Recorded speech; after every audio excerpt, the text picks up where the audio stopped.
ঘুম ভাঙার পরও অনেকক্ষণ বিছানায় চুপচাপ শুয়েছিল জয়া। এই সময়টা তার ধ্যানের সময়। প্রতিদিন এভাবেই চোখ বুজে শুয়ে নিজেকে খনন করার চেষ্টা করে সে। কাল রাত থেকে একটা ছবি ধরা দিয়েও ধরা দিচ্ছে না মাথায়। কোথায় যেন একটা বড় রকমের ফাঁক থেকে যাচ্ছে। কোথায় যে ফাঁকটা, কোথায়? ছবির বিন্যাসে না রঙে? নতুন করে কল্পনায় রঙগুলিকে সাজাতে চাইছিল জয়া।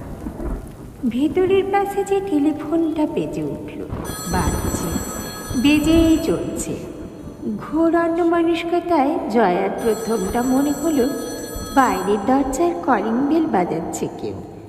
একবার দুবার শোনার পর ঘুম ভাঙল।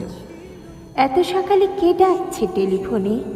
দিনের শুরুতেই বাইরের লোকের ডাকাডাকি জয়া একদম পছন্দ করে না। ধাতব ঝঙ্কার তীক্ষ্ণ থেকে তীক্ষ্ণতর হচ্ছে।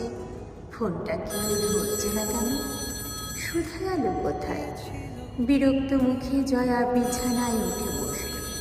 নিজের অজ্ঞাতে চোখ চলে গেছে পুরনো জার্মান দেওয়াল ঘড়ির দিকে। 7:10, মানে সুধা বাজার।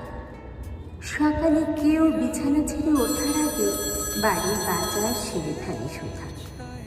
বাবলুর ঘুম ভাঙলেও ভাঙতে পারে, কিন্তু সকালে ধরে বসিয়ে না দিলে নিজে থেকে উঠতে নড়তে পারে না বাবলু।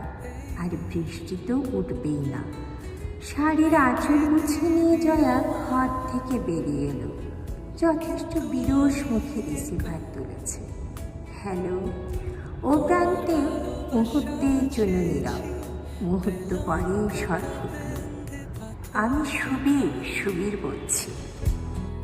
একটু ভালোবাসো, একটু থেমে যাও।